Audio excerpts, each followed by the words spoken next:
Welcome back to the Wall Street Podcast. Today, we're doing a deep dive into the latest U.S. consumer insights.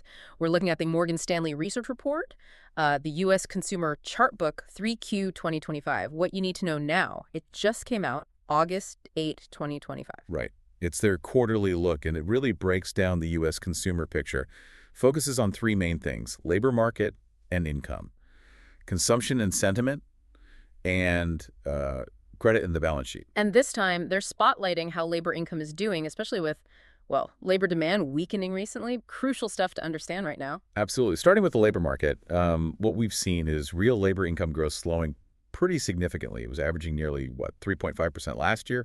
Now it's just over 2% this year. Wow, quite a drop. And they expect an even sharper decline in Q3. Payroll growth, too, it's decelerated sharply. The three-month average is now only 35K. Compare that to 168K last year. Okay, 35K average, that's really slow. But unemployment is still low, 4.2%. How does that work?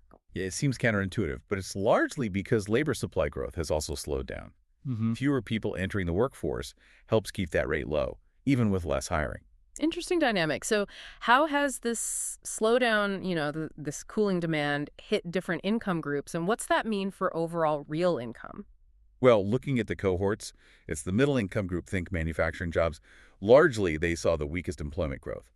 But interestingly, their wages held up reasonably well, still above 4.2% year over year. Okay.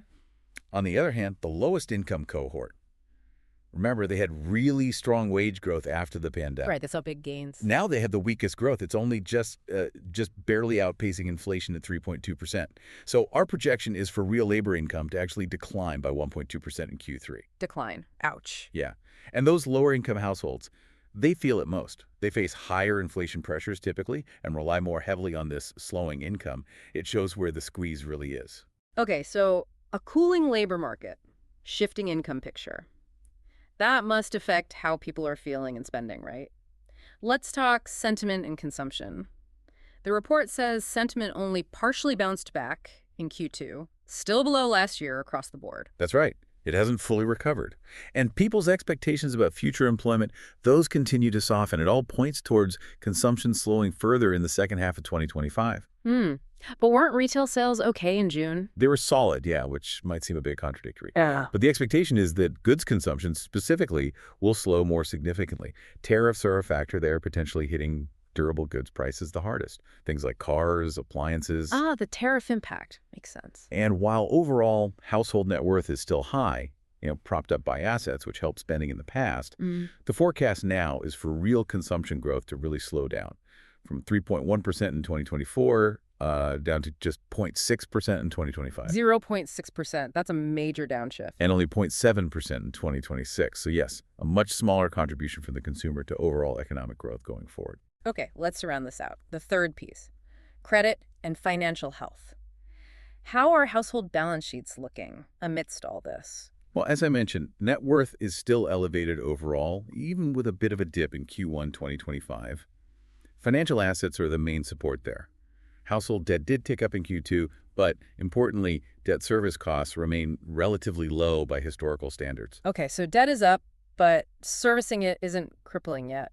What about getting new credit? And are people keeping up with payments? How are lending standards and delinquencies looking? Lending standards are generally still tightening. Banks are being a bit more cautious. It's happening maybe at a slightly slower pace than before, but definitely still tightening for credit cards and other consumer loans. Auto loan standards, interestingly, are mostly unchanged. And delinquencies, people falling behind. We are seeing an uptick there. Student loan delinquencies have picked up since payments resumed, and auto loan delinquencies keep rising, which is concerning, especially in the subprime category. That points to stress from more vulnerable borrowers. Subprime auto, right? That's often a warning sign. It can be.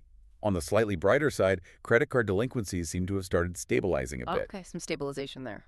And housing. Housing affordability is still a big challenge. Mortgage rates are high. Inventory is rising. It's leading to a slowdown in how fast home prices are going up. So pulling it all together, what does this really signal for the average consumer? I mean, it points to a continued squeeze, doesn't it? You've got slowing real income growth meeting, potentially some accelerating inflation. Your purchasing power gets eroded. Especially for lower income groups, as you said. Exactly. And while those big aggregate numbers, like net worth, still look strong on the surface. When you dig down, you see these vulnerable spots and definitely a cooling labor market. Right. So understanding these shifts, the labor dynamics, the consumption patterns, the credit picture, it gives you a really critical perspective for navigating what's ahead. The core question for you, the listener, is probably this. How might these trends, these forecasts, influence your own financial planning or perhaps your investment decisions over the next few quarters? Something to really consider as this economic landscape keeps evolving.